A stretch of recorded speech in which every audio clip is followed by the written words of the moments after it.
Good afternoon हम सभी को जो आप लोग यहाँ पर आए हैं। तो मैं आज बैठा अकेले हूँ, पर मैं मोर देन 20 एनजीओज़ के बिहाफ पे जो एनिमल्स के लिए काम करते हैं उनके बिहाफ पे बात करने वाला हूँ। मुंबई, दिल्ली, पंजाब, हरियाणा, राजस्थान, तमिलनाडु, अलग अलग जगह के लोगों के बिहाफ पे मैं आज आप लोगों से बात करने वाला हूँ। इससे पहले हमने 3 प्रेस कॉन्फ्रेंसेस करी थी असली मुद्दा की। जो असली मुद्दा है उसका फोकस हमेशा रहा है कि जो हमारे देश में जानवर है, जो उनके साथ अन्याय हुआ है, चाहे वो जुडिशियल कंडक्ट के थ्रू हुआ हो, चाहे वो सड़कों पर हुआ हो, चाहे वो गवर्नमेंट पॉलिसीज से हुआ हो या स्कैम से हुआ हो, उन्हीं सबको हाईलाइट किया गया असली मुद्दा में हमेशा से। तो फर्स्ट असली मुद्दा जो था हमारा, उसमें हमने क्रूवेल्टी को हाईलाइट किया कि हर साल कितने हज़ारों गायें और कुत्तों का रेप होता है, उनके साथ क्रूवेल्टी होती है और उसके लिए कभी कोई कानून नहीं बना। सेकेंड असली मुद्दा में हमने देश के सारे बड़े बड़े एक्टिविस्ट को बुलाया, एनिमल एक्टिविस्ट को बुलवाया, उनके स्टेट की कंडीशन क्या चल रही है, क्या ग्राउंड रियलिटी है, उसके बारे में हमने बात करी। असली मुद्दा 3 में हम एक ऐसे टॉपिक को लेकर आए जिसको बहुत ज़्यादा इग्नोर किया गया जा रहा था सोशल मीडिया पे भी और मीडिया द्वारा भी। वो था फीडर क्रूएल्टी, यानी कि वो लोग जो जानवरों से प्रेम करते हैं, उनके साथ मारपीट हुई जा रही थी, उनको रात को अकेले जाना पड़ रहा था खाना खिलाने के लिए जानवरों को, उसके साथ उनमें हरासमेंट, उन पर मॉब अटैक्स, ये सारी चीज़ें हो रही थी। असली मुद्दा 4 जो है वो प्रॉब्लम्स के बारे में बात करने के लिए नहीं है। असली मुद्दा 4 जो है वो सॉल्यूशंस के बारे में बात करने के लिए है। आज की जो प्रेस कॉन्फ्रेंस है या आज की जो आप मीटिंग कह लीजिए हम लोगों की, वो शायद अभी तक की एनिमल वेलफेयर की हिस्ट्री में एक सबसे इम्पॉर्टेंट प्रपोजल को डिस्कस करने के लिए है, जिस प्रपोजल का नाम है MBF, यानी कि मैन्स बेस्ट फ्रेंड प्रपोजल। तो इस प्रपोजल से पहले मैं थोड़ी सी हाईलाइट देता हूँ कि अभी चल क्या रहा है, जिससे हम सारे के सारे लोग एक कॉमन पेज पर आ पाए, हमें पता चले कि क्या हो रहा है और इस प्रपोजल की ज़रूरत क्या है। तो 7 नवंबर 2025 को एक इंटरिम ऑर्डर पास हुआ सुप्रीम कोर्ट द्वारा, जिसमें 3 प्राइमरी चीज़ों को हाईलाइट किया गया। पहला कि इंस्टीट्यूशनल एरियाज़ में, यानी कि school, colleges, railway, bus stop से यहाँ से डॉग्स को हटाया जाए और एक शेल्टर में डाल दिया जाए। दूसरा उनका इस ऑर्डर का पॉइंट ये था कि पाउंड्स बनाए जाए हर स्टेट में जहाँ पे इन कुत्तों को भरा जाए। तीसरा उन्होंने स्टेट से एक एफिडेविट मांगा, हर स्टेट से एक एफिडेविट मांगा, जिसमें उन्होंने हर स्टेट को कहा कि आपके यहाँ पे जो ABC एग्जीक्यूशन हुआ है, हमें उसके बारे में सारी डिटेल्स जाननी है। Now in response to this, let's focus on the 3 elements of this. पहला है कि इसका एग्जीक्यूशन, इसकी इंटरप्रिटेशन और इसका आउटकम क्या हुआ इस इंटरिम ऑर्डर का। तो सबसे पहली चीज़, जो जब सारे स्टेट्स के रिस्पॉन्सेज आए, बहुत सारी हियरिंग्स हुई, सारे स्टेट्स के रिस्पॉन्सेज आए, तो जो सबसे पहली चीज़ हमें पता चली, हम सभी को, देश के सारे नागरिकों को, वो ये था कि ABC का इम्प्लीमेंटेशन कभी भी एक फेलियर नहीं था। पर ABC कभी फेलियर नहीं था, बट जो उसका इम्प्लीमेंटेशन था, ABC पॉलिसी अपने आप में कभी फेलियर नहीं थी, बट जो उसका इम्प्लीमेंटेशन हुआ था, जो उसकी ग्राउंड रियलिटी थी, उसमें बहुत सारे स्कैम्स हुए। उसमें एक ऐसा स्कैम भी हुआ जहाँ पे क्लिपिंग करी जाती है डॉग्स के कानों की स्टरलाइजेशन के बाद, तो बिना स्टरलाइज कराए डॉग्स के कान काट के उनको वापस क्लिप करके उनको वापस सड़कों पे छोड़ा जाता था, जिसकी वजह से पॉपुलेशन ग्रोथ होती थी। एक हेल्दी डॉग को एक सिक डॉग के साथ रखा जाता था, जिससे बीमारियां फैलती थी। लोगों से पैसे लेके ट्रक्स में हेल्दी डॉग्स को भरवाया जाता था और स्टरलाइजेशन जगह जगह तक पहुंचती नहीं थी। ये बहुत बड़े स्कैम्स थे जो पता चला, और साथ में यही पता चला कि अभी बहुत सारे स्टेट्स में ABC की कैपेसिटी यूटिलाइज ही नहीं हुई। ABC यानी कि एनिमल बर्थ कंट्रोल रूल्स। जैसे बिहार में एक भी ABC सेंटर था नहीं, गुजरात में 2 ABC सेंटर थे और उन दोनों को एक ही वेट जो था वो मैनेज कर रहा था। दूसरी चीज़ जो सुप्रीम कोर्ट ने कहा कि आपको इतने नंबर ऑफ पाउंड्स बनवाने पड़ेंगे, स्टेट्स को बोला कि कुत्तों को रखने के लिए, तो उन पाउंड्स का अगर हम फाइनेंशियल बर्डन देखें, यानी कि उनको बनाने में कितना पैसा लगेगा, तो रफली एक पर स्टेट आपको 15 से 20 हज़ार करोड़ रुपए आपके खर्च होंगे उन पाउंड्स को बनाने के लिए। और उसके बाद सालाना आपको कितने 100 करोड़ खर्च करने पड़ेंगे उन पाउंड्स को मेंटेन करने के लिए। अब सबसे बड़ी तकलीफ की बात यह है कि जहाँ पे ABC एक स्कैम में रहा, जहाँ ABC के बीच में पैसे खाए गए, वहाँ पे रियलिटी में इन पाउंड से सिर्फ और सिर्फ फ़ायदा होने वाला था मिडलमैन लोगों को, जो ऑलरेडी डॉग्स के नाम पे कई सालों से स्कैम कर रहे हैं, टेंडर पे स्कैम कर रहे हैं। तीसरी चीज़ जो हमें पता चली तेलंगाना की 1500 डॉग्स की किलिंग के बाद, वो ये थी कि तेलंगाना जैसी जगह में जितने भी गाँव हैं, या फिर इस देश में अलग अलग विभिन्न जगहों पर जो गाँव हैं, वहाँ तक ABC की कभी कोई अवेयरनेस कैंपेन्स नहीं हुई। वहाँ पे लोगों को लगता है कि किसी भी जानवर को मारना, यानी कि यूथनाइज करना, लीगल है। ये एक failure and collapse of ABC awareness था वहाँ पे। चौथी चीज़ हमें जो पता चली और देखने को भी मिल रही है, अब आप में से काफ़ी लोग इस प्रेस क्लब में जब आए तो आपने एक चीज़ नोटिस करी होगी कि यहाँ पे शायद ही आपको एक दो कुत्ते दिखे होंगे, बाहर एक दो कुत्ते शायद दिखे होंगे, पर आपने देखा होगा कि बहुत सारे बंदर भरे हुए थे यहाँ। आप अगर बाहर भी जाओगे तो आपको डर लगेगा कि बंदर आपसे कुछ छीन ना ले, आप गाड़ी पार्क करोगे तभी आपको बंदर दिखेगा। इसको कहते हैं वैक्यूम इफेक्ट। जब आप एक ऑलरेडी जानवर उसकी जगह है, जब आप उस जानवर को उसकी जगह से हटा देते हो तो दूसरा जानवर आकर उसको टेक ओवर कर लेता है। अब डॉग्स जो होते हैं वो डोमेस्टिकेटेड होते हैं, यानी कि आप उनको मैनेज कर सकते हैं, उनको ट्रेन कर सकते हैं, उनको खाना खिला सकते हैं, टेम कर सकते हैं, पर आप बंदरों को नहीं मैनेज कर सकते। तो ये जो वैक्यूम इफेक्ट है, इसके जो अपॉर्चुनिटी है, चांसेस दिखा, सूरत में भी एक प्लेग फैला था इससे पहले, इसकी वजह से बहुत सारे पार्ट्स में दिल्ली के अभी भी बंदरों का टेक ओवर ऑलरेडी होना शुरू हो चुका है। उसके बाद इस जुडिशियल प्रोसीडिंग के दौरान बहुत सारे सरकास्टिक कमेंट्स करे गए थे, जिन सरकास्टिक कमेंट्स के बाद एक मिस इंटरप्रिटेशन और कन्फ्यूजन पब्लिक के दिमाग में फैली, जिसके बाद जितने भी फीडर्स थे उनकी तरफ, फीडर्स यानी कि जो एनिमल लवर थे, जानवरों को खाना खिलाते, उनकी तरफ क्रूअल्टी बढ़ी। उसके अलावा जो हमारे डॉग्स थे उनको डिफरेंट RWAs में, इंस्टीट्यूशंस में बिना फाइनल ऑर्डर के रिलोकेट करना शुरू कर दिया। जैसे गलगोटिया जिनकी हम बात कर रहे हैं, उन्होंने भी रिलोकेट करा अपने डॉग्स को, जो जंगलों में पाए गए थे, किसी की आंख फूटी हुई थी, कुछ हुआ था। हैदराबाद में सिम्बाइसिस ने भी अपने डॉग्स को बहुत मासली रिलोकेट करा। और रोज़ being an animal activist myself, रोज़ मुझे ना जाने कितने केसेस आते हैं कि RWAs ने इंटरनली डिसाइड किया कि हम 50 डॉग्स को जंगल में फेंक आएंगे या उनको पॉइजन कर देंगे। ऐसे बहुत सोसाइटीज़ में हो रहा है। जो जानवरों की तरफ क्रूअल्टी थी वो इतनी बढ़ गई है कि लोगों को लग गया कि यार हमें तो सपोर्ट किया जा रहा है, कानून हमारे साथ है। ये मिस इंटरप्रिटेशन और कन्फ्यूजन हुई, जिसकी वजह से आज हमारे घंटे के 50 से 70 कुत्तों के साथ या तो रेप हो रहा है, उनको मारा जा रहा है, एसिड अटैक हो रहा है। रिसेंटली हैदराबाद में एक जिंदा कुत्ते की टांग तोड़ के जला दिया गया उसको। हमारे बहुत सारे एनिमल एक्टिविस्ट यहाँ भी बैठे हैं जो रोज़ ऑन ग्राउंड जाते हैं और देखते हैं ऐसे केसेस होते हुए। नेशन वाइड डिस्ट्रेस हुआ हुआ है।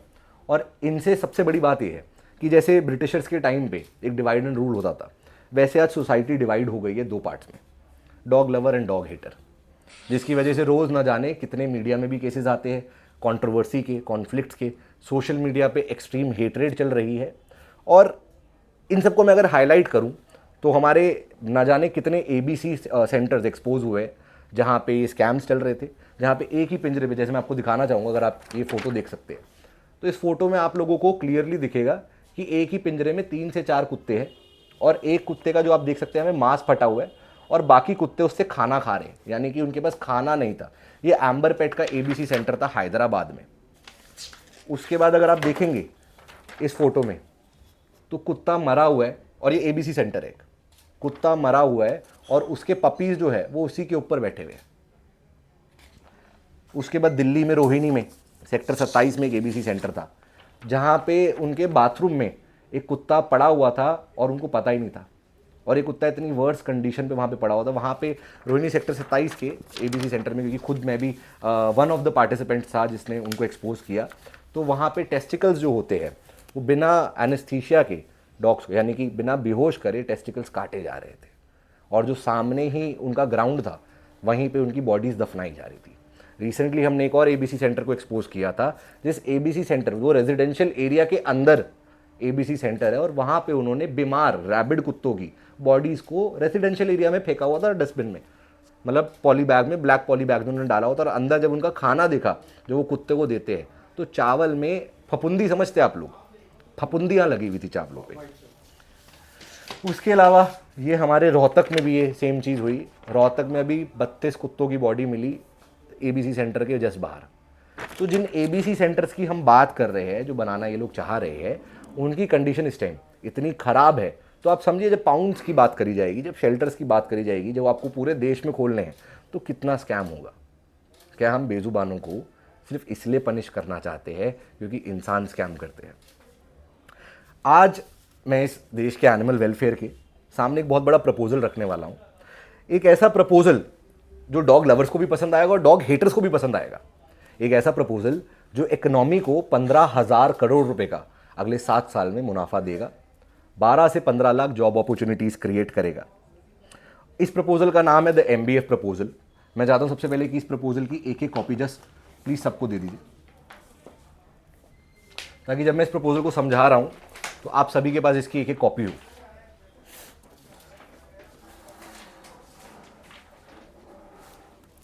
तो जो लोग मेरे साथ इंस्टा पे जुड़े हुए हैं उनको भी मैं दिखा दूँ, एमबीएफ प्रपोजल है जिसको मैं अभी एक्सप्लेन करने वाला हूँ। और एमबीएफ प्रपोजल क्या है?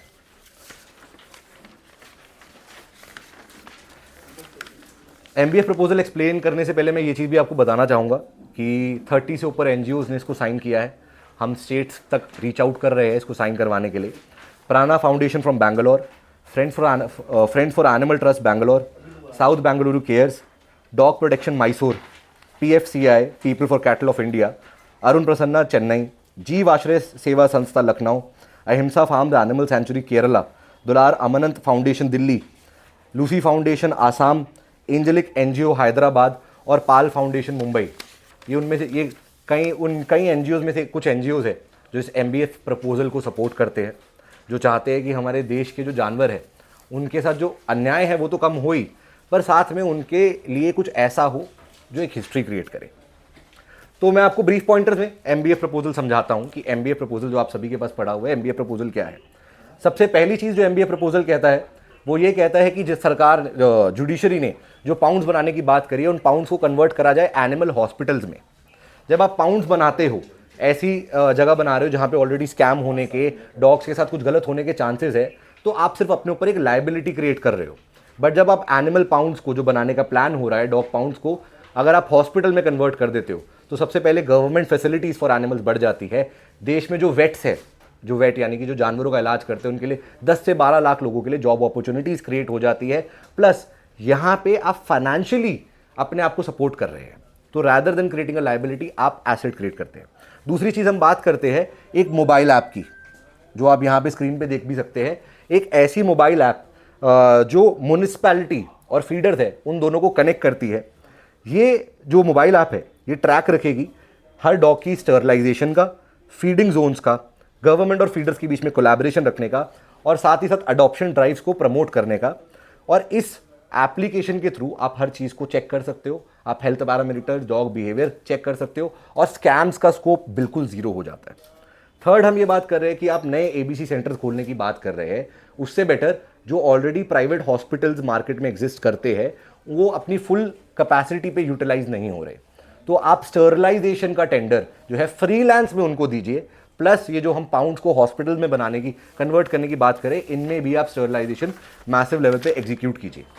उसके बाद सबसे ज़्यादा प्रॉब्लम्स आजकल सोसाइटी वालों को डॉग से होती है। तो यहाँ पे एक डॉग ट्रेनर को एम्प्लॉय करा जाए, एक डॉग ट्रेनर को यहाँ पे भेजा जाए जो 6 महीने में सिर्फ एक ही बार 1 से 2 हफ्ते के लिए आएगा और सोसाइटी कम्युनिटी डॉग्स को ट्रेन करेगा टू बी गार्ड डॉग्स। ये मैं जब पेट्रोल पंप पे जाता हूँ या किसी सोसाइटी के बाहर जाता हूँ तो मुझे देखने के लिए मिलता है कि सोसाइटी गार्ड के साथ हमेशा एक कुत्ता बैठा हुआ होता है, या पेट्रोल पंप पे हमेशा एक कुत्ता बैठा हुआ होता है। तो हम उस पॉलिसी को थोड़ा और बढ़ा के उनको ट्रेन करके सोसाइटी में जितने भी डॉग्स पाए जाते हैं वो सोसाइटी के गार्ड्स में हेल्प करने लगे। उसके अलावा हम बात करते हैं कि जैसे विदेश में हम डॉग्स को थेरेपी के लिए यूज़ करते हैं। हॉस्पिटल्स में बहुत सारे कैंसर पेशेंट्स को, डिप्रेशन पेशेंट्स को डॉग्स को थेरेपी डॉग्स यूज़ करा जाता है। ऐसे ही बहुत स्टडीज़ में पाया गया है कि इंडी डॉग्स इस चीज़ में बहुत हेल्प कर सकते हैं और बहुत ज़्यादा सुपीरियर है फॉरेन ब्रीड से भी ज़्यादा। तो हम इंडी डॉग्स को थेरेपी डॉग्स की तरह यूज़ करना चाहते हैं। उसके बाद रिफ्लेक्टिव कॉलरिंग और GPS geo tagging of every dog, जिससे हम कैटल और डॉग का यानी कि गाय, भैंस, कुत्तों का रोड पे एक्सीडेंट होना रोक सकते हैं। प्लस उनकी जियो टैगिंग को और ज़्यादा प्रोमिनेंट कर सकते हैं। उसके अलावा हम बात करते हैं इंडी डॉग्स की अडॉप्शन को इंसेंटिवाइज करना, यानी कि अगर आप एक इंडी डॉग को अडॉप्ट करते हो तो आपको इंसेंटिव्स मिलेंगे, और अगर आप एक फॉरेन ब्रीड को अडॉप्ट करते हो तो आपके ऊपर टैक्स लगा जाएगा। आपको कोई भी एग्जेम्पशन नहीं मिलेगा, बल्कि आपको उसके बदले थोड़ा सा टैक्स ज़्यादा पड़ना पड़ेगा, पेनल्टी ज़्यादा पड़ेगी आपके ऊपर। उसके बाद बाहर के विदेश के देशों में अगर आप देखोगे तो बहुत सारे स्कूल्स और कॉलेजेस में उनकी सोशल करिकुलर एक्टिविटीज़ होती है। जैसे जापान, चाइना में अगर आप देखोगे तो वहाँ पे वो लोग अपने स्टूडेंट्स को गाँव वगैरह में भेजते हैं चीज़ों को अवेयरनेस प्रोग्राम रन करने के लिए। वैसे ही इंडिया में स्कूल्स और कॉलेजेस में अवेयरनेस प्रोग्राम्स रन करे जाए, जिसमें एबीसी की अवेयरनेस बच्चे गांव टू गांव जाके दे। ये उनके सिलेबस का एक पार्ट बनेगा, इसके बेसिस पे उनकी मार्किंग होगी और इससे जो स्टूडेंट्स हैं उनकी सोशल एक्टिविटी भी बहुत ज़्यादा बढ़ेगी। और फाइनली मैं ये बोलना चाहता हूँ कि हमारे देश में कोई स्ट्रे डॉग मेनेस प्रॉब्लम नहीं है। हमारे देश में सिर्फ एक ही प्रॉब्लम है, कैनाइन इकोनॉमी मैनेजमेंट प्रॉब्लम, जिसकी वजह से ह्यूमन स्कैम्स बहुत ज़्यादा बढ़ गए हैं। जहां करंट ऑर्डर जो है वो हमारे ऊपर लायबिलिटीज क्रिएट करने की बात कर रहा है। आप डॉग लवर हो या नहीं हो इससे फर्क नहीं पड़ता, पर आप टैक्स पे करते हो। आप जब एक टॉफ़ी भी खरीदते हो तो आप टैक्स पे करते हो। क्या आप टैक्स पेयर्स का 15-20 हज़ार करोड़ रुपए उन पाउंड्स में डालना चाहते हो जो कुछ लोगों की जेब भरेगा, या फिर वो एक्चुअली एक एसेट बनाना चाहते हैं जिससे हमारी इकोनॉमी को अगले 5 से 7 साल में 15,000 करोड़ का मुनाफा होगा, साथ ही साथ हमारी इकोनॉमी में। और हम जिस नेदरलैंड्स की आज बात करते हैं, वो नेदरलैंड्स हमारा एग्जाम्पल देगा कि इंडिया ने कैसे अपनी रिलेशनशिप को आगे सस्टेन करा है। मैं एक चीज़ और बताना चाहता हूँ, पिछले 6 महीने में मैंने 10,000 से ज़्यादा डॉग्स को रिफ्लेक्टिव कॉलर्स बनाए हैं। मैंने दिल्ली के फील्डर्स के, जब एआई समिट हमारा अभी चल रहा है, एआई समिट की जब प्रिपरेशन हुई थी, सबसे पहले कुत्तों को उठाना शुरू करते हैं, तो मैं दिल्ली के फील्डर्स के साथ मिलके हमने जियो टैगिंग फोटो लेना और डॉग्स को लोकेशन के कॉलर्स पहनाना, रिफ्लेक्टिव कॉलर्स पहनाना शुरू करा, जिसमें हम जितने भी हॉटस्पॉट एरियाज है जहाँ से एआई समिट में डॉग्स को पिक किया जाता है, वहाँ के डॉग्स को हम कॉलर्स पहना पाए। जब तेलंगाना में किलिंग्स हुई थी डॉग्स की, तो मैं खुद वहाँ पे गया और वहाँ के जो ग्राउंड वॉलंटियर्स हैं उनके साथ मिलकर हमने एबीसी अवेयरनेस प्रोग्राम रन करा गांव टू गांव, जिसमें हम 11 से 15 गांव से सिग्नेचर करवा पाए नो किलिंग एफिडेविट पॉलिसी का। पंजाब में जब एक साइको किलर एक कुत्ते को 100 दिन में खाने की बात कर रहा था, तो हमने उसको पकड़ा। ऑल इंडिया फीडर्स की कंप्लेंट रजिस्टर करवाने के लिए हमने एक प्लेटफॉर्म बनाया फैक, जिससे कोई भी इंसान अपने फ़ोन से EFIR फाइल कर सकता है। और हमने ना जाने कितने स्कैम्स को एक्सपोज किया। स्कूल्स और कॉलेजेस में जाके हमने अवेयरनेस रन करी और 500 से ऊपर हम सारे फीडर्स ने मिलकर क्रूअल्टी केसेस सॉल्व करे। तो जब एक भारतीय नागरिक या एक कम्युनिटी ऑफ इंडियन सिटीजन्स ये सारी चीज़ें कर सकते हैं, तो अगर देश के, हमारी भारत सरकार हमारे एनिमल लवर्स के साथ या मेरे साथ जुड़ जाए MBF पॉलिसी में, तो हम कितना बदलाव ला सकते हैं हमारे देश के जानवरों के लिए। उनको एक लायबिलिटी से ज़्यादा एसेट बना सकते हैं। क्योंकि जिस देश में हम गणेश जी को पूछते हैं, जिस देश में हम हनुमान जी को पूछते हैं, वहाँ पे अगर हम कुत्तों के साथ अन्याय कर रहे हैं या गाय के साथ अन्याय कर रहे हैं, तो वो सही नहीं है। और ये हमारी MBF पॉलिसी है, जिसको हम आप लोगों तक बताना चाहते थे आपके थ्रू। और ये हम चाहते हैं हर स्टेट से एग्जीक्यूट करवाना, स्टेट लेवल पे, ताकि हर स्टेट जब इस MBF पॉलिसी को सिग्नेटरी बनेगा, यानी कि हर स्टेट जब एक दबाव डालेगा कि हम MBF को एक्सेप्ट करना चाहते हैं, MBF यानी कि मैन्स बेस्ट फ्रेंड पॉलिसी को, तो हर स्टेट तो फिर हम उससे कोर्ट को दोबारा रीअप्रोच कर पाएंगे एक फ्रेश रेट के अंदर कि MBF पॉलिसी, चाहे वो डॉग लवर हो या डॉग हेटर हो, उसकी प्रॉब्लम सॉल्व करने के लिए बनी है। तो ये थी MBF प्रपोजल। ये जो पॉलिसी मैटर जो है जी, इसको अपने मतलब गवर्नमेंट ऑफ इंडिया को देंगे कि सुप्रीम कोर्ट को देंगे? देखिए अभी हमारी जो MBF प्रपोजल है, सुप्रीम कोर्ट फ्रेमवर्क बना दिए, सुप्रीम कोर्ट का भी कोई फाइनल ऑर्डर नहीं आया। पहली चीज़ तो अभी सुप्रीम कोर्ट जो एफिडेविट्स है जो स्टेट रिस्पांस में आए थे, जिसके बारे में मैंने बात भी करी, उन एफिडेविट्स को स्टडी कर रही है कि कैसे उनको सुधारा जा सकता है। तो पहली चीज़ तो हम जितने भी स्टेट्स हैं, जितने भी स्टेट CMs है, हेल्थ डिपार्टमेंट्स है, एनिमल बॉडीज़ है, AWBI की बॉडीज़ है, उन सबको ये प्रपोजल ऑलरेडी भिजवा चुके हैं स्पीड पोस्ट के थ्रू और ईमेल के थ्रू।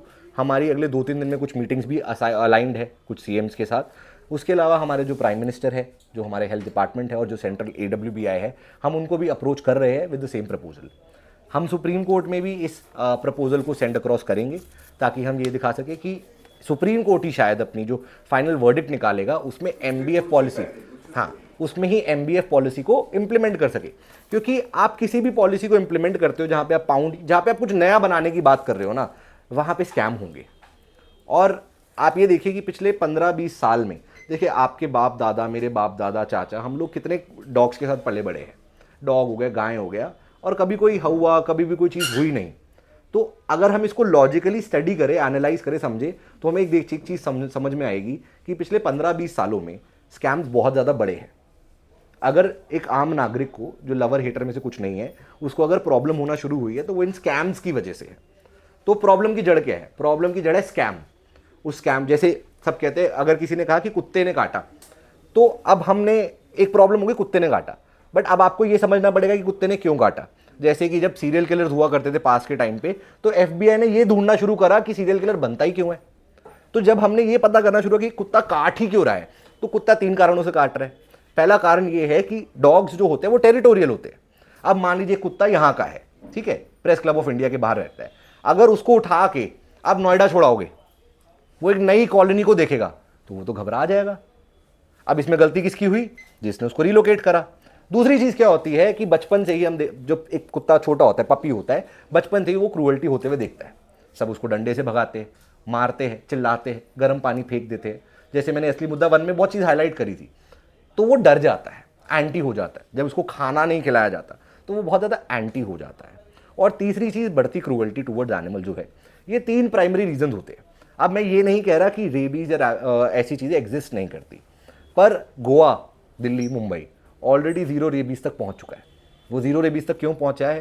क्योंकि हमारा ABC जब हम फोकस करते रहेंगे हम अपने ABC पे, तो 0 रेबीज डेथ पे, सॉरी मैं अपने वर्ड को करेक्ट करना चाहूँगा कि 0 रेबीज डेथ है यहाँ पे।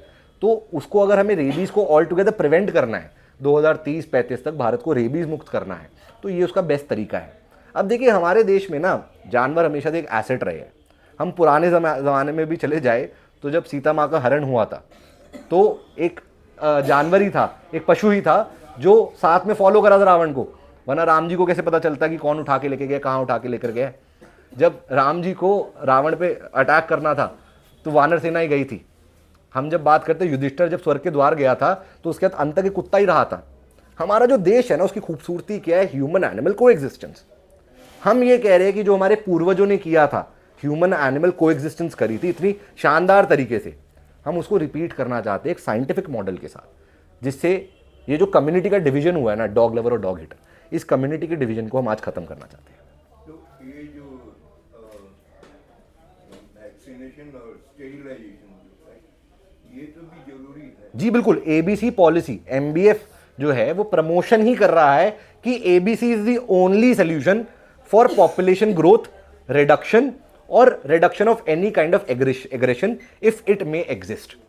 MBF पॉलिसी क्लियरली ये कहता है कि डॉग्स को आप पाउंड में या शेल्टर में ना भरे, सिर्फ और सिर्फ स्टरलाइज करके वैक्सीनेट करके उनकी जगह पे रखें, रीलोकेट ना किया जाए उनको, और उनको कन्फाइन ना किया जाए, क्योंकि किसी भी जानवर को आप कन्फाइन नहीं कर सकते, आप उसकी राइट नहीं छीन सकते, क्योंकि इंसान स्कैम कर रहा है।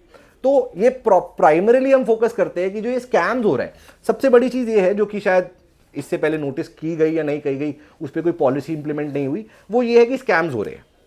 अब जब भी स्कैम्स होते हैं तो आपको एक फ्रेमवर्क बनाना पड़ता है, एक बॉडी बनानी पड़ती है, एक तरीका बनाना पड़ता है कि स्कैम्स को खत्म करा जाए, स्कैम्स को फिगर आउट करा जाए। तो जो MBF में सबसे इंपॉर्टेंट पॉइंट है जिसको आप लोग देख सकते हैं, जो हमारी मोबाइल ऐप है, ये एक ऐसा मॉनिटरिंग सिस्टम बनाती है जिसमें आपकी कोई कॉस्ट, ये कॉस्ट सेंसिटिव नहीं है, यानी कि आपका बहुत पैसा नहीं लग रहा।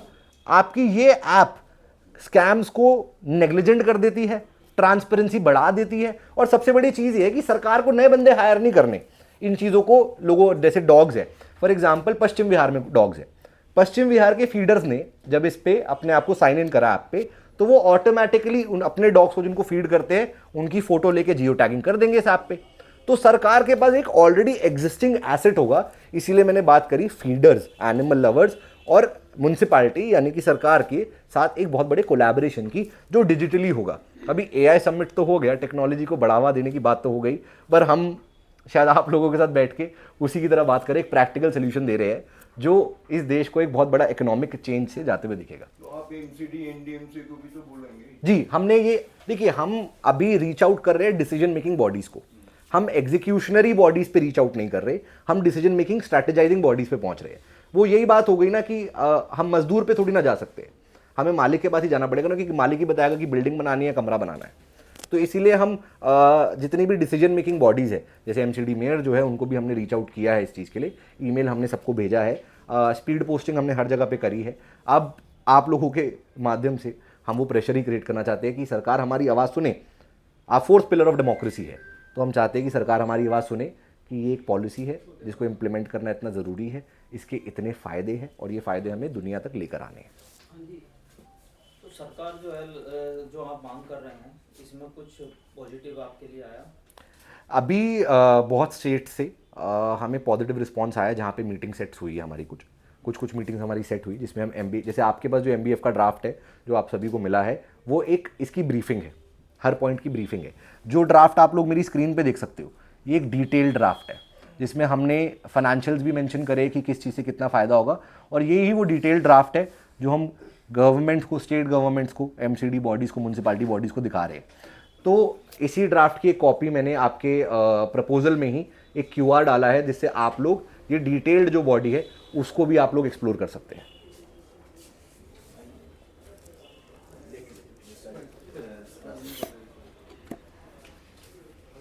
MCD के पास में तो पहले से भी सारे प्रपोजल थे, और आपको पता भी, चाहे वो NDMC हो चाहे MCD हो, लेकिन आप जो प्रपोजल उनके पास में लेकर के जाओगे और आप जितने करोड़ रुपए का बता रहे हैं कि इसके अंदर में कहीं ना कहीं बेनिफिट है, आपको नहीं लगता कि फिर ये दोबारा कहीं करप्शन करेंगे, फिर आने वाले समय के अंदर में कई लोगों को इसको फिर खामियाजा भुगतना पड़ेगा? देखिए, पहली चीज़, जब मैंने सुप्रीम कोर्ट की सारी हेयरिंग सुनी, कुछ हेयरिंग्स में मैं ऑन ग्राउंड भी था, तो मुझे एक चीज़ जो बार बार देखने को मिल रही थी कि सुप्रीम कोर्ट भी बार बार एक ही सवाल कर रहा था कि सोल्यूशन क्या है। एबीसी फेल हुआ है, हमें पता है, एबीसी की इंप्लीमेंटेशन फेल हुई है, हमें पता है, हमें पता है कि स्कैम हुए हैं, तो सोल्यूशन क्या है? वो सोल्यूशन एमबीएफ है अभी करंटली, जो चीज़ें चेंज करता है। दूसरी चीज़ कि आप जब भी कोई चीज़ बनाते हैं, जैसे हमारा जब कॉन्स्टिट्यूशन ऑफ इंडिया भी बना था, जब हमारे लॉज बने थे, तो जो हमारे लॉ मेकर्स थे उस टाइम पे, उन्होंने हमें उस लॉ को क्रिटिसाइज करने की, अमेंड करने की पावर दी थी। ऐसे ही एमबीएफ में अमेंडमेंट और क्रिटिसिज्म की पावर है। तीसरी चीज़, सबसे अच्छा तरीका या सबसे स्ट्रॉन्ग तरीका किसी भी चीज़ में स्कैम या किसी भी टाइप का नेगेटिव इंटेंट खत्म करने का होता है, उसको डिजिटलाइज कर दो, यानी कि उसके रिकॉर्ड्स अवेलेबल टू ऑल कर दो। जैसे करंटली एबीसी सेंटर्स है, आप एबीसी सेंटर में नहीं जा सकते। मान लीजिए आप एक एनिमल लवर है जो देखना चाहते हैं कि एबीसी सेंटर में क्या चल रहा है, तो कानूनी तौर पे आप जाके देख नहीं सकते उसको, तो अंदर कुछ भी होता रहे, आपके पास तो कोई ट्रैक रिकॉर्ड नहीं है। बट जब आप इस ऐप को एक्सेस कर रहे हैं, तो आपको पता है कौन सा डॉग गया स्टरलाइजेशन के लिए, कितने दिन में रिलीज होगा, उसकी हेल्थ क्या है। तो जब ये डिजिटल ट्रैकिंग है जिसको हर आम आदमी नाप सकता है, तो स्कैम्स की अपॉर्चुनिटी कम हो जाती है। सर, उसके अंदर जो जिस तरीके से आपने ऐप की बात करी है, तो इसकी मॉनिटरिंग कहाँ से होगी और किस तरीके से करी जाएगी, थोड़ा सा इसके बारे में देखिए, ये जो एमबीएफ की ऐप है, इसको मॉनिटर कोई भी कर सकता है। ये एक सिटीजन रिस्पॉन्सिबिलिटी है। जैसे मैं बार बार आप लोगों को बोल रहा हूं कि एमबीएफ जो है वो फीडर और गवर्नमेंट के कोलैबोरेशन है। तो एमबीएफ पे कोई भी फीडर अपना अकाउंट बना सकता है, जिससे वो अपने यहाँ के जितने भी डॉग्स हैं उनको वो उस पर जियो टैग की फोटो लेके उनकी डालेगा, जिससे डेटाबेस हमारा क्रिएट होगा। ठीक है, इसको कोई भी फीडर, कोई भी आम आदमी मॉनिटर कर सकता है, प्लस म्युनिसिपैलिटी भी इसको मॉनिटर कर सकती है। सिंस ये पूरी चीज डिजिटल है, तो इसके लिए एक मास लेवल हायरिंग करने की नीड भी नहीं होगी। तो जो सिटीजन है वो खुद ही अपनी राइट्स के प्रोटेक्टर बन जाते हैं इस केस में। अभी दिल्ली के अंदर में जिस तरीके से अभी मैंने कई केस ऐसे देखे, मेरे पास आया है कि एक्सीडेंट हो जाते हैं, बच्चे जो है वो सड़क के ऊपर ऐसे ही पड़े रहते हैं, लेकिन उसको देखने में कोई नहीं आता, और एम्बुलेंस के पास में फोन करने के बावजूद भी एम्बुलेंस नहीं पहुंचती है। ऐसी सुविधाओं को लेकर के सरकार से आपकी क्या मांग रहे हैं? देखिए, वही तो सबसे बड़ी मांग है, वही सबसे बड़ी मांग है कि आपने कहीं कहीं जगहों पे पाउंड्स के लिए जमीन एलोकेट कर दी।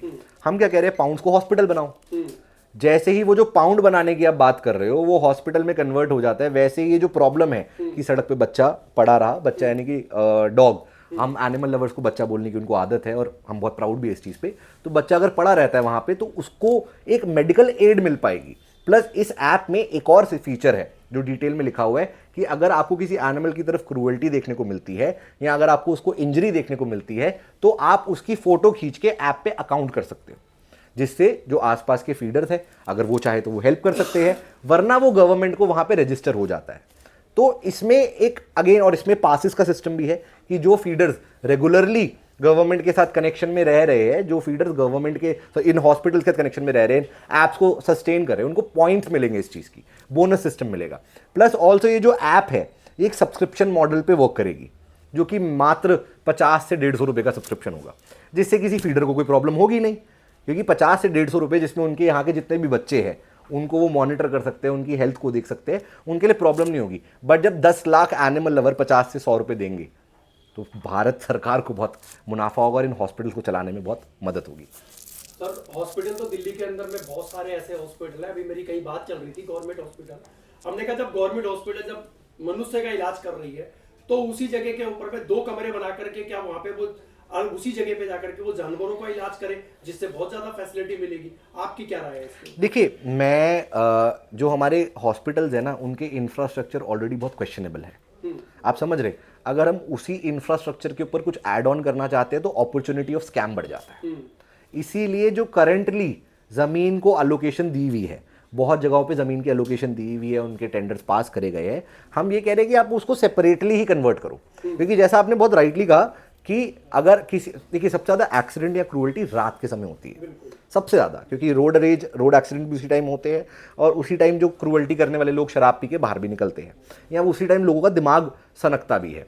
तो रात को कोई भी गवर्नमेंट हॉस्पिटल भी एनिमल्स का नहीं खुला होता, दूसरी चीज़, जो बेचारे शेल्टर भी चलाते हैं, जो निस्वार्थ सेवा करते हैं जानवरों की, वो लोग भी इतनी कैपेसिटी नहीं रखते कि वो 24/7 इस चीज़ को ऑपरेट कर सके, अवेलेबल कर सके। तो ये जो हॉस्पिटल्स बन जाएंगे, ये 24/7 सेवा देने में बहुत मदद कर पाएंगे।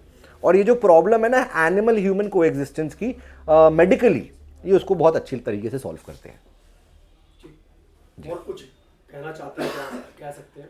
देखिए, अभी मैं कहूँगा कि हमारे पास एक अपॉर्चुनिटी है। वो इंस्टाग्राम पे हम सबने देखा होगा, when life gives you lemon make a lemonade. तो मैं चाहता हूँ कि हम सब साथ में मिलकर शिकंजी पिए, और ये शिकंजी पीने की यही अपॉर्चुनिटी है जब हम एक MBF जैसी पॉलिसी को अपनाएंगे जो देश के हर जानवर की मदद करेगा, स्कैम्स को ख़त्म करेगा। इमेजिन कीजिए जब एक इकोसिस्टम ऐसा क्रिएट हो जाएगा जहाँ पे स्कैम्स की अपॉर्चुनिटी ज़ीरो हो जाएगी, जहाँ पे देश को इकोनॉमिक बेनिफिट होना शुरू हो जाएगा। तो इमेजिन कीजिए कि बाकी जगहों पे, बाकी क्षेत्रों में, बाकी हिस्सों में ये कैसे रेप्लिकेट किया जा सकता है। एजुकेशन में भी, फाइनेंशियल बॉडीज़ में भी, उसके अलावा एक्सचेंज ऑफ फाइनेंसेस जहाँ पे भी हो रहे हैं, हमारे इंटरनेशनल रिलेशंस में भी। तो ये एक फर्स्ट स्टेप हो सकता है। आप मानिए कि जो ऐसे कहते हैं ना कि पहली रोटी गाय की, आखिरी रोटी कुत्ते की, तो वैसे ही हम शायद ये पहली रोटी जो है अपने जानवरों के थ्रू शुरू करके इस मॉडल को कितना नेशन वाइड रेप्लिकेट कर सकते हैं। ये आप सोच रहे हैं, लेकिन जो स्कैमर हैं, जो स्कैम करने के लिए ही जाने जाते हैं, वो आपको लगता है कि वो आपकी बात को सुनेंगे? सुनाना ही नहीं है उनको, डायरेक्ट उनको ट्रांसपेरेंटली डिजिटल प्लेटफॉर्म पे डालना। देखिए, स्कैमर कब स्कैम कर पाता है? जब आप उसको देख नहीं सकते। आप समझ रहे हैं? आप पैसे की चोरी, अगर मैं यहाँ पे बैठा हूँ और मैंने यहाँ पे मेरा टैबलेट रखा है, ये टैबलेट 15-20 हज़ार का टैबलेट होगा, तो आप इसको मेरे सामने उठा के नहीं जाएंगे। जब मैं इस कमरे से बाहर जाऊँगा वॉशरूम के लिए, तभी आप इसको उठाएंगे।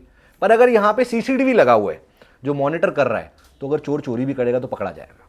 यही MBF पॉलिसी कहती है। MBF पॉलिसी कहती है कि जब सारी की सारी डिटेल डिजिटली अवेलेबल है, तो स्कैम्स की अपॉर्चुनिटी कम हो जाती है, स्कैमर्स को पकड़ने की अपॉर्चुनिटी बढ़ जाती है।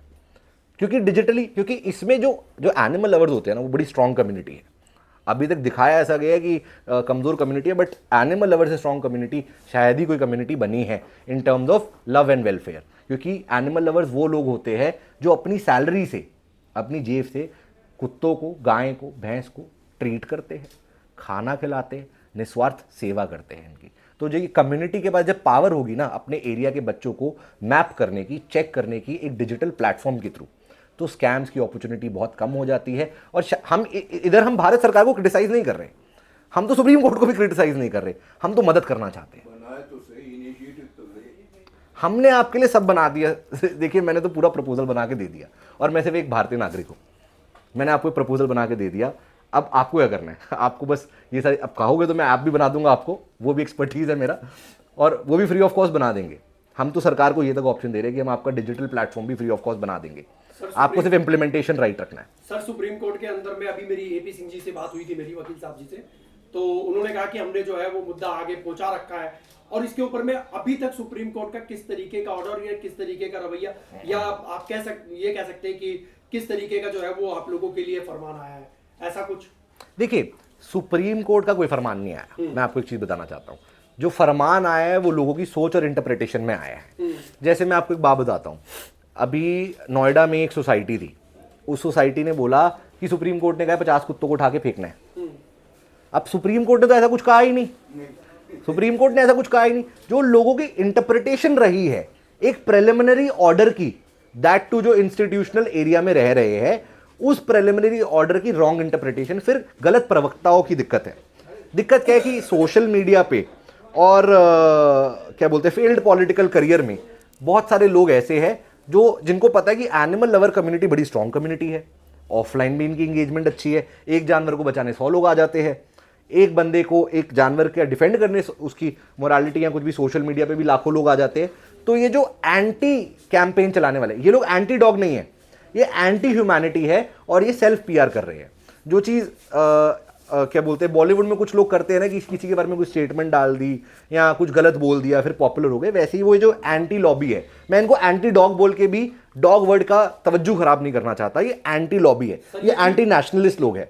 आपने जो बात कही है कि सुप्रीम कोर्ट ने अभी ऐसा कोई स्टेटमेंट नहीं दिया, अभी पीछे मैं पढ़ रहा था जब आपने 3 वो करा था असली मुद्दा, उसके बाद ही मैंने पढ़ा था, शायद आपकी हेयरिंग भी थी, कि अगर किसी भी डॉग को खाना खिलाने वाला जो फीडर्स है, अगर उसके कुत्ते ने किसी व्यक्ति को काटा तो उस पर मर्डर का केस चलेगा? नहीं, ऐसा कुछ भी नहीं बोला गया। पहले तो मुझे बड़ा अच्छा लगता है जब आप असली मुद्दा 1 से ही साथ में चल रहे हो ना, तो वैसे ऐसा लग रहा है असली मुद्दा एक फ्रैंचाइजी बन गई है, बट ऐसा कुछ भी नहीं था। रियलिटी ये थी कि एक डिस्कशन के बीच में, सुप्रीम कोर्ट के और कुछ वकीलों की डिस्कशन के बीच में एक कन्वर्सेशन हुई थी, कोई ऑर्डर पास नहीं हुआ था, और वो कन्वर्सेशन भी बहुत अलग थी। उसमें सुप्रीम कोर्ट ने कहा था कि हम लायबिलिटी ऑफ अ बाइट किस पे दे, कि हम स्टेट्स को भी अकाउंटेबल ठहराए उसमें। तो इसको मिस इंटरप्रेट करके, मैंने आपको जैसे ही बोला कि फरमान क्या है, फरमान सिर्फ और सिर्फ मिस इंटरप्रिटेशन का है। जो लोग मिस इंटरप्रेट कर रहे हैं चीज़ों की, एक चीज़ जो हमें खुद नाखुशी हुई है चीज़ को देख के, वो है the amount of comments made during a hearing, क्योंकि वो कमेंट्स को बहुत ज़्यादा मिसयूज़ किया गया है, उनको बहुत ही ज़्यादा गलत तरीके से आगे प्रचार किया गया है। तो ऐसा कोई भी स्टेट ऑर्डर नहीं है कि जो भी आप चीज़ें बता रहे हैं, ऐसा कोई भी ऑर्डर पास नहीं हुआ। और सिर्फ जो लोग मिस इन्फॉर्मेशन फैलाते हैं, जो लोग डिजिटल प्लेटफॉर्म पे ज़्यादा नहीं है, ऑफलाइन प्लेटफॉर्म पे ज़्यादा है, उन पे ये वर्ड ऑफ माउथ और व्हाट्सएप फॉरवर्ड्स का चीज़ें आगे चली है। सर ये अभी एक हमारा छोटा सा क्वेश्चन होगा, जो तेलंगाना के अंदर में जिस तरीके से 1500 डॉगों के साथ में गलती हुई है, तो उसके लेकर के तेलंगाना की तरफ से कुछ ऐसा आपको मैसेज वगैरह, या क्यों हुआ था, किस वजह से? मैं चाहूंगा कि हमारे दर्शक इन सब चीज़ों के ऊपर भी नजर डालें। मैं तेलंगाना से, आपको जैसे पता होगा, मैं खुद गया था जी। जब ये उस टाइम पे 600 डॉग्स को पॉइजन किया गया था, 1500 को नहीं किया गया था। मैं उस टाइम पे तेलंगाना गया था वहाँ पे पता करने के लिए कि सिचुएशन एग्जैक्टली चल क्या रही है, इसका क्या लॉन्ग टर्म सोल्यूशन है। क्योंकि दिल्ली में बैठे बैठे क्या सुनने को आ रहा था, दिल्ली में बैठे सुनने आ रहा था कि सीएम ने ऑर्डर पास कर दिया है, कोई पॉलिटिकल मोटिवेशन है, और अगर हम लोग यहाँ पे रैली करेंगे तो वहाँ पे किलिंग रुक जाएगी, ऐसी बातें चल रही थी। तो मैं हैदराबाद गया, मैंने हैदराबाद में जाते एक वीडियो डाली कि मैं तेलंगाना हैदराबाद के सारे वॉलंटियर्स से जो भी मुझसे मिल सकते हैं मिलना चाहता हूँ। वहाँ से हमने एक टास्क फोर्स कह लीजिए बनाई हम लोगों ने, जिसमें हम 6-7 लोग थे। फिर हम साफ़ी जो बहुत अच्छे से उन्होंने सारी FIR वगैरह फाइल करने का काम किया उन लोगों ने, साफ़ी से हमने कोऑर्डिनेट करा और हमने पता करा कि कहाँ कहाँ किलिंग्स हुई है, क्योंकि किलिंग किसी एक गाँव में नहीं हुई थी, बहुत सारे गाँव में हुई थी। उसके थ्रू हम पुलिस के पास गए जो वहाँ की थी, हमने चीज़ें अंडरस्टैंड करी कि ये किलिंग्स क्यों हो रही है। वहाँ के हेल्थ डिपार्टमेंट से मिले, जो वहाँ के हेल्थ सुपरवाइज़र थे उनसे मिले, दरोगा साहब जो थे वहाँ पे, CI जो सर्कल इंस्पेक्टर, सबसे मिले, सरपंचों से मिले, और हमें पता चला कि किलिंग्स इसलिए हो रही है कि उनके लिए ये चीज़ नॉर्मल है। हर 2 से 4 साल में जब भी पॉपुलेशन ग्रो होती है तो वो लोग जहर दे के कुत्तों को मार देते हैं। क्यों मारते हैं? क्योंकि उधर शायद ही किसी को, वहाँ के हेल्थ सुपरवाइज़र तक को ABC क्या पता नहीं था, अवेयरनेस नहीं है वहाँ पे। मैंने आपको जैसे रूल्स, बिल्कुल। जब हम ABC बोल रहे थे ना, उनको लग रहा था कि शायद हम उनका मजाक बना रहे हैं। ऐसा तो नहीं है कहीं आप कायदा पढ़ा रहे हो वहाँ पे? हाँ, तो फिर क्या हुआ, फिर जब उनके हेल्थ सुपरवाइज़र थे, हम थे डमेरा में थे, हम डमेरा के हम हेल्थ सुपरवाइज़र से मिले। उनको जब हमने जो मतलब समझाया जब ABC ये होता है, तो वो चकाचौंध हो गए कि यार ये तो बढ़िया है, ये तो हम चाहते हैं। और साथ में फिर 11 सरपंच बैठे हमारे साथ, 11 सरपंच बैठे जो शायद किलिंग करवाने वाले थे, हज़ारों कुत्तों की किलिंग करवाने वाले थे। वो 11 सरपंच हमारे साथ बैठे, उन्होंने हमारे साथ एक एफिडेविट साइन करा कि हम किलिंग नहीं करेंगे। अब अनफॉर्चुनेटली जब मैं वहाँ से तेलंगाना हैदराबाद से मैं दिल्ली की तरफ वापस आया, तो मुझे पता चला कि 200 डॉग्स की किलिंग और हुई है, फिर और डॉग्स की किलिंग हुई, फिर और डॉग्स की किलिंग हुई है। फिर हमने जब वहाँ के जो टास्क फोर्स बनी थी उनसे डिस्कशन करी, तो हमें पता चला कि वहाँ पे 1000 से ऊपर गाँव हैं, और हमने सिर्फ 15 गाँवों को कवर किया था। तो ये एक बहुत बड़ी प्रॉब्लम थी, और इसीलिए मैंने MBF में सबसे बड़ी चीज़ जो लिखी है वो है अवेयरनेस। आप किसी भी लॉ को अगर अवेयर नहीं कर पाओगे सिटीजन्स को, जैसे कि हमारे देश में जो वृद्ध महिलाएं हैं, या जो फिर क्या कह सकते हैं डाइवोर्स्ड औरतें होती हैं, जिनके पास एम्प्लॉयमेंट अपॉर्चुनिटीज़ नहीं है या वो बिलो पॉवर्टी आती है, उनके लिए सरकार ने बहुत सारी चीज़ें बनाई हैं। हमारे देश में जो स्टार्टअप फाउंडर्स हैं उनके लिए बहुत सारी चीज़ें बनाई हैं। बट अगर स्टार्टअप फाउंडर्स को या वो डिवोर्स्ड क्या बोलते हैं अंडर पॉवर्टी औरतों को उनके बारे में पता ही नहीं चलेगा, तो सरकार की किसी भी पॉलिसी का फ़ायदा ही क्या है। अगर ज्ञान नहीं है तो उसको इम्प्लीमेंट कैसे कर पाएगा। कर्ण के साथ भी तो ये हुआ था, जब अर्जुन के साथ लड़ाई हुई थी तो वो ब्रह्मास्त्र चला ही नहीं पाया। तो अगर आपको ब्रह्मास्त्र ही नहीं चला पाओगे तो फ़ायदा क्या। तो हम ये चाह रहे हैं कि हम अपनी पॉलिसी पे कि क्रिएशन से साथ साथ उससे भी ज़्यादा उसकी अवेयरनेस पे फोकस करें। कितनी स्टेट की सरकार से आपसे बात हुई है, तो आपने क्या आश्वासन क्या दिया उन्होंने? देखिए, हमें किसी ने भी कोई आश्वासन नहीं दिया। जैसा मैंने पहले भी बोला था कि अभी हमारी मीटिंग्स बहुत जगह पे सेट है। हमें ऑल इंडिया, ऑलमोस्ट इंडिया के हर कोने के एनजीओज जो वहाँ पे जानवरों का ध्यान रखते हैं, क्रूअल्टी केसेस देखते हैं, फीडर हरासमेंट देखते हैं और रेस्क्यूज करते हैं, उनके साथ हमारे पास एक जॉइंट एफिडेविट है। जिस जॉइंट एफिडेविट के जितने भी एनजीओज उनमें से कुछ का मैंने नाम भी लिया है यहाँ पे, जो अपने स्टेट्स में इस चीज़ में दिग्गज हासिल रखते हैं। इसी के साथ कुछ स्टेट्स के साथ हमारी मीटिंग है जिसमें इंटरेस्ट दिखाया गया है इस पॉलिसी में। मैं अभी उनका नाम नहीं ले सकता जब तक सिग्नेचर नहीं आएंगे, क्योंकि ऑब्वियसली मैं नहीं चाहता कि कोई भी चीज़ पलटी जाए आगे। बट बहुत अच्छा रिस्पॉन्स आया गया है। मैंने अपने सोशल मीडिया पे भी कुछ स्टेट्स को अनाउंस किया था जिनके AWBI ने बहुत इंटरेस्ट दिखाया था MBF पॉलिसी की तरफ। बट मैं ये चाहता हूँ और ये मेरा टारगेट है कि शायद हम अगले 30-35 दिन में या 40 दिन में कुछ स्टेट्स को अपने साथ हाथ मिलवा पाएंगे MBF पॉलिसी में, और शायद इसकी एग्जीक्यूशन की तरफ बढ़ना भी शुरू कर सकें। लास्ट आपका अगला कदम क्या होगा? अगला कदम तो मेरा नहीं, आपका है। अगला कदम आपका है कि आपको मदद करनी है हमारी कि ये जो MBF पॉलिसी है, तभी आप सबको मैंने कि कॉपीज़ की पकड़ाई ताकि ट्रांसपेरेंसी रहे। इसको आप लोगों को स्टेट को सभी तक एक प्रेशर क्रिएट करना है कि अगर इतनी अच्छी एक पॉलिसी है, प्रपोजल है, तो इसको इम्प्लीमेंट क्यों नहीं करा जा रहा, और इस टाइप की ट्रांसपेरेंसी और इस टाइप का प्रेसिडेंट क्यों नहीं सेट करा जा रहा।